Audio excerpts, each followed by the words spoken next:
of time, since the ancient Greeks, people saw gladiators fighting. Boxing was one of the Olympic sports back in the day, even then. And it's about bringing that under control, regulating it, because young boys in particular, they're always going to be drawn to violence and fighting. It's the nature of how humans are built.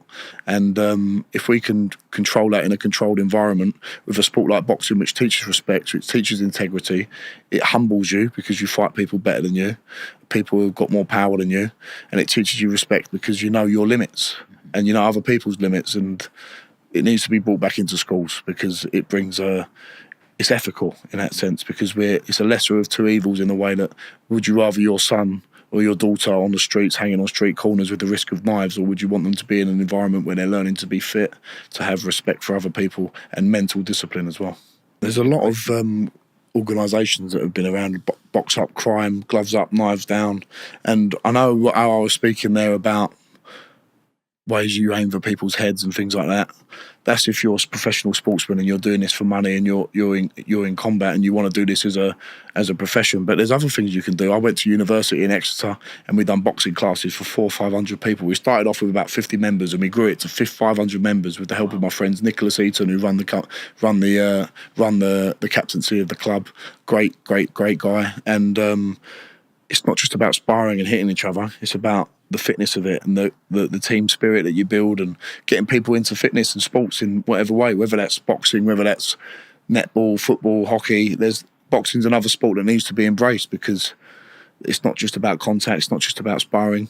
It teaches good values and good respect, you know? I mean, like COVID really affected a lot of people just being at home, looking at four walls or, you know, I don't know, like you're quite present because you're still young, you're 25. But I see a lot of like between 20s to 25-year-olds that look quite blank and robotic. Yeah. Like, how are you? Yes, I'm fine. Like, it just feels like they've lost that social. Yeah, let's have it right. Locking people up for 2 years is not healthy. It wasn't healthy, or whatever we done. I know people were dying and it was terrible, but it seems that we created a larger problem with lockdown as well. And there's things that perhaps the first lockdown was warranted. We didn't know what was going on, but there was severe social elements of life that, as you said, there's kids who've grown up who have missed out, especially like I feel sorry for them, the 17, 18-year-olds who missed out on their development years as a young adult. Yeah. My brothers were two of them. It did some bad things, you know, and people turn to alcohol, they've got nothing else to do, staring at four walls all day. So let's go on to the next fight I want to speak about, Alvaro Terrero. My first one at the O2. Yeah. What's it like fighting in the O2? It's amazing. It's my favourite one. Yeah. Favourite venue. It's like I thought it was a copper box. I like the copper box as well, but fighting at the O2, it's just the space. I know it sounds weird, but the space and how people are all on top of you, it's such a great arena. It's brilliant. And the first time I fought there at the O2, only had 2,000. Well, I had sold 2,000 tickets. It was great. Dillian Whyte was meant to fight Otto Wallin, but pulled out with an injury. Yeah. And so it was just, they kept the show on because I sold a lot of tickets and it was great. Everyone was there for me. But when you say 2,000 people and you've never fought in front of 2,000 people before, you thought it'd be one little section, but the whole bowl around the bottom was full of my supporters, and it was unbelievable to have support from people from all over the country. And that was amazing. How is that different? In terms of walking into your local gym, your bag over your shoulder, put it down. All right, guys, how you doing? Right, go down through your circuit training, do your sparring, bosh, you know, like, and then like, you know, that was a good day, guys, and we'll see you tomorrow. To all of a sudden, you're all dressed up in your robe, you're in a dressing room, and you're going for that ring walk. You can see all of these, the whole curtains go dark. You see all these little lights everywhere. You see all these fans screaming. What is that experience like, Johnny? It's a huge amount of pressure when you first do it. Now I do it and I'm used to it, but it's an unbelievable experience. It's exhilarating, but controlling that nerve and that pumped up feeling, that's the hard part. But I've done it in front of a crowd now 8 times, so you get used to it over time. But it's very hard to control your nervous energy, you know? Because sometimes when you're so tense like that, you're not loose, you can't be fluid, you can't throw your jab properly, you can't throw your right hands properly. It feels like you're not even hitting them. Everything's stiff, everything's hard to manage, and it uses your energy up quicker. So dealing with the pressure of the occasion, I've been lucky enough to be able to deal with it since my 4th and 5th fights. How do you relax? Watch a bit of telly, walk the dog, Simple things. Do you mean in the changing rooms? In the changing room when Music. you're about to go out. Music and What are you listening to? a lot of country music. I know it's Okay. become popular, but I've listened to country music for a long, long time. A lot of old school music. And I've think about what the work I've put in, you know, and I couldn't have done any more. So whatever it will be is what my destiny is. So there's no stress of thinking about could I have done more, because I know every single time I do as best I can. I know your family support you a lot. How important is it to have them around when you're I don't have my dad in the change room or near me on the fight night. No? It's business, it's professional. My dad gets nervous like every dad would, my mum. They know when we go into fight, they've done all the work before, they put loads of work in, but me, my trainers, my training team, that's all I need around me. I don't like having a big entourage around me. We're there to do a job, we get the job done and we can celebrate after.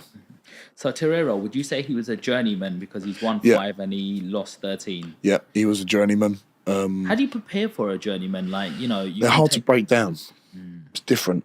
It's different. You have to break them down a little bit in a different way. But a lot of fighters on their way up, they could have 8, 9, 10 fights fighting journeyman, you know. But that's part of the experience. They serve an important role in boxing, bringing fighters through, and they're still tough to break down. And if you can knock your journeyman out, it's a good statement to make, you know. And they're part of the building blocks to becoming a better fighter. And don't get me wrong, it doesn't mean Terrero, he still came and had a good go, landed a few right hands on me. Yeah. He still comes and game. He wasn't one of these guys who just tucks up and tries to survive. He still comes and has a very proud man, and I'm still in contact with him today, and he's a good man. Nice. But round 2, 1 minute 25 seconds left, and the knockdown comes in, Tal comes in. Yeah. How does that feel? Amazing, especially after selling that amount of tickets. I caught him on the temple, followed it up. It wasn't the cleanest knockout. It was like a less clean version of the Babic knockout, scuffing shots and coming through, but the power was there to be seen, and he kept getting up. I think he got up 2 or 3 times, and it was just great when the Tal came in and can celebrate afterwards. One thing I love about you, Johnny, when I was watching your fights is you're going in, bang, bang, bang, like you normally think someone's full of aggression and temper and they've lost it. But I see you hit somebody just as their knee was touching the floor, and you hit them, and straight away you gave him a hug and kissed his head. Like it was like, whoa, he's not in a state of like demonism sort of thing. No. He's very present. I'm present in the moment, and it was an accident. It happens. I've seen other fighters do it. You're flying with your punches, and one comes in. But I just gave him a little acknowledge to say, look, I didn't mean that. There's no honour in hitting a man when he's on the ground, and he was a tough man, Danny Whitaker. Fought for the Central Area title, so like they call it the Central Area, but they do it in terms of Great Britain, so it's more the northern areas of England.